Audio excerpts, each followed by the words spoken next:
Hello everybody, good morning. How are you all? I hope you are very much happy this wonderful times. So I am also happy with you my dear friends. Once again I got this opportunity time to come with easy English speaking sentences. You may be waiting for new videos for the learning the English speaking.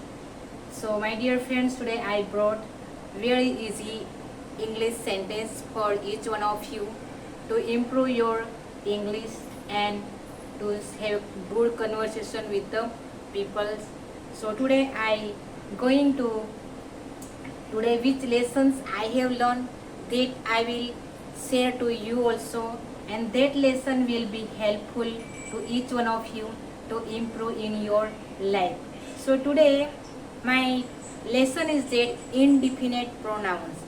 Indefinite pronouns means अनिश्चित सर्वनामों जो दरेक के लिए होता है, कोई, अमुक, ऐसे कुछ एक वचन के लिए हम यूज़ करते हैं। ऐसे जो सेंटेंस है ये आज इंडिफिनिट प्रोनाउंस के बारे में हम सीखेंगे और इसका जो सेंटेंस है सेंटेंस को भी हम जानेंगे इस वीडियो में।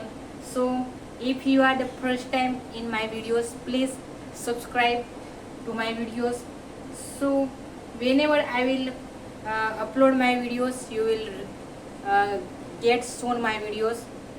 So hello friends, how are you? Once again you are very much happy because of you want to improve your English and you want to be speak very fluent English. So today I brought for each one of you very simple and easy English sentences. So let's start our lesson. First we'll learn about the all. All means बहुत. All the boys were present in the hall. जो बहुत सारे जो लड़के लोग और बच्चे लोग और लड़कियां जो कोई बहुत सारे जो कमरा में होते ही थे, हम इसको जो ऑल जो इंडिफिनिट प्रोनाउन से हम इसका सेंटेंस बनाना। All the boys were present in the prayer hall. सभी लड़के लोग थे वो एक प्रेयर का हॉल में था, right? So this we can make sentences like this and this indefinite pronouns will help to make many sentences to improve your daily English routines in your life. And second, any means गमे ते, कुछ भी, कोई एक, और वो जो प्रश्नार्थ के और नकारात्मक में भी यूज किया जाता है। तो उसका sentence is there any milk in the glass, is there any glass, is there any milk in the glass, क्या ये ग्लास में कुछ दूध है? इज देयर ये एक वचन में किया जाया है और क्वेश्चन पूछता है। इज देयर जो इज आ गया है आगे तो इसको हम क्वेश्चन मार्क्स बोलते हैं। So is there any milk in the glass, क्या ग्लास में कुछ मिल्क है? ऐसे हम इसका सेंटेंस बना सकते हैं। और दूसरा भी हम नकारात्मक में जो बनाते हैं तो there is not any milk in the glass, glass में दूध नहीं है। There is not any milk in the glass. दूसरा है प्रश्नार्थ में is there any milk in the glass, और सेकंड में नकारात्मक में there is not any milk in the glass, right? So this sentence is such kind of sentence we can develop, we can make small sentences. Through this way we can improve our English French. For those who are the beginner persons, those who want to improve your English, they must have to learn first very simple, very easy words and very small sentences friends. Then it will be very helpful to speak with people. Then you can develop your English very soon and smooth way, right? So you should not go in the very hard vocabularies and very big sentences, that will be very difficult for you to be not speak in proper manners, right?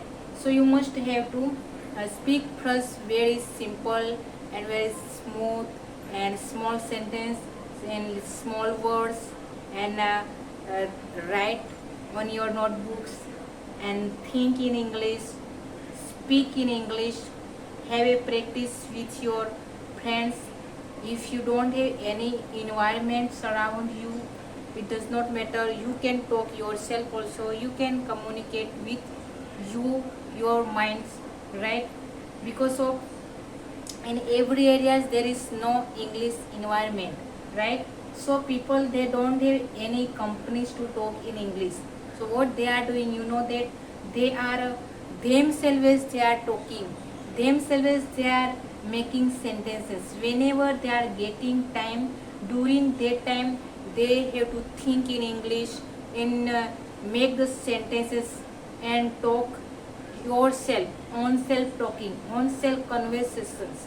If there is nobody to give you companies in your house, surrounding you, your house, nobody's know the English to talk. So what you can do during that times, you have to practice yourself as much possibility you can do it, friends. Because of everybody have the struggles in their beginning time. Those who learns, those who now they are speaking very well English, everybody's they struggle in their past life, during their study time, during their English journey time, everybody face lot of struggles. So my dear friends, it's struggle you may be having now, but I will suggest you and I will encourage you that you have to always make sentence small and think in English always, right? So you may be thinking how to think in English, you may be having confusion there. So I will tell you, my dear friends. See one example. Suppose you want to drink the water, आपको पानी पीना है, ये आपने एक सोचा है, आपके माइंड में एक सोच आई है, तो आपको क्या बोलना है, I want to drink water. और दूसरा, आपको भूख लगी है, तो आपको बोलना है आई फील हंग्री, मुझे अभी तुरंत खाना है. I want to eat just now, मुझे अभी स्टडी करना है. I want to study now, मुझे अभी आराम करना है. I want to take rest, मैं बहुत थक चुका हूँ. I am so tired. I want to go to school, मुझे अभी स्कूल जाना है. ऐसे आप जो थिंक आते हैं, सोच आती है, इसको हमें इंग्लिश में कर देना है. इंग्लिश में हम बनाएंगे, इंग्लिश में सोचेंगे तो आपके लिए बहुत इजी हो जाएंगे friends, right? So everybody did like that. No one has directly to speak in English. Everybody did like this. Everybody, they face many problems during their English journey time. So you have to do like this. You have to follow. Then third sentence will learn anybody's. गमे ते व्यक्ति, कोई भी व्यक्ति, anybody's. Is there anybody in the classroom? Is there anybody in the classroom? ये जो question marks पूछते हैं हम, इज देयर एनीबडी. एनीबडी जो वर्ड से आपने सीख लिया है, लेकिन उसका जो सेंटेंस इंग्लिश में जो बनाना आता है तब बहुत डिफिकल्ट होता है.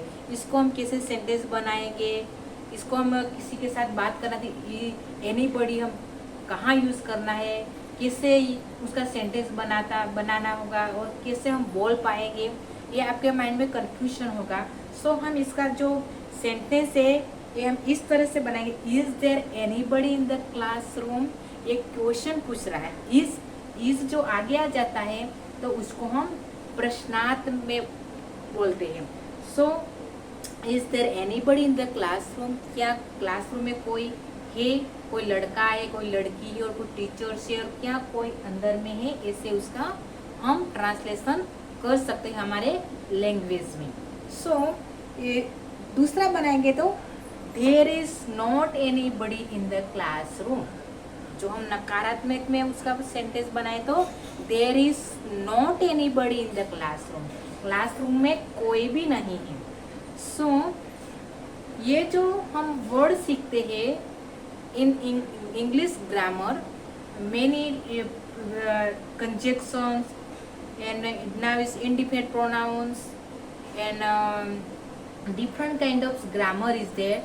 So this all those grammars is lead you to be very easy and smooth way to learn and develop your English to have a good communication with the people. So you have to these things you have to remember and keep in your mind also. Third के हम बनाएंगे did you give him anything, जो anybody, एनीथिंग्स और everything's ऐसे हम बना सकते हैं।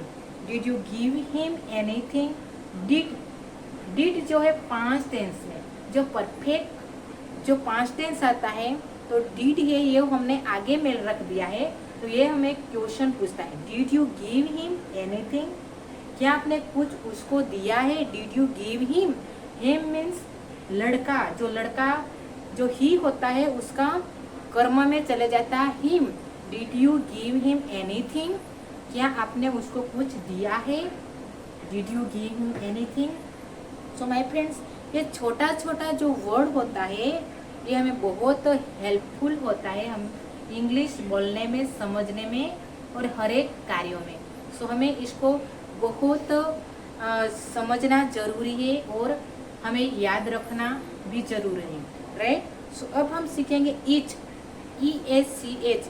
ईच एक दरेक के लिए, ईच एक वचन के लिए यूज किया जाता है। ईच है वो, सपोज हम सेंटेंस करेंगे each of the boys has a pain in his hand. दरेक जो लड़काओं के पास अपनी पेन अपने अपने हाथों में है, एक एक लड़काओं के पास अपनी पेन अपने हाथों में है। Each one of the boys has pain in his hand. Each one of you like this T, क्या आप दरेक को ये चाय पसंद है, इसे भी हम बना सकते हैं, right. Each student should do his homework, each student should do his work. हर एक जो स्टूडेंट्स है वो अपना अपना होमवर्क खत्म करना है, पूरा करना है। दरेक ये एक व्यक्ति के लिए किया गया है, एक वचन के लिए बताया गया है, right. So everybody, everythings is free to move, everybody is there. कहाँ में कोई बहुत लोग है, बहुत इकट्ठे लोग हैं तो हम बोलते everybody is there, everybody is gather together there, they have present there. वो सब उधर में एक जगह में इकट्ठे हैं, राइट। सो इससे हम इंग्लिश में सेंटेंस बना सकते हैं। ये जो इंडिफिनिट प्रोनाउन से, ये छोटे छोटे वर्ड से, लेकिन हमें बहुत हेल्प करता है फ्रेंड्स। ये जो है ग्रामर का पार्ट से, ग्रामर का जो पार्ट से ये हर एक जगहों में यूज किया जाता है, right. So we have to remember this all this things and practice your daily English grammar things. So I hope that you might understood this my very simple and small sentences for each one of you, and you may be tired, you may be थक चुके होंगे, practice कर करके थक चुके होंगे। आप शायद इंग्लिश मेरे से नहीं हो सकती, ये तो बहुत डिफ़िकल्टी है, ये कैसे बोलने में बहुत तकलीफ है, ये नहीं होगा, ऐसे आप शायद सोचा होगा, लेकिन आपको ऐसे करके पीछे मुड़ नहीं करना है। आपको जो डिसीजन है, डिसीजन आपको उसको पूरा करके आपका जो गोल है, गोल को आपको पूरा ही करना है। So I hope that this is grammars will help you, and this video will lead you to be easy English, right? So we'll meet in next video. तब तक के bye.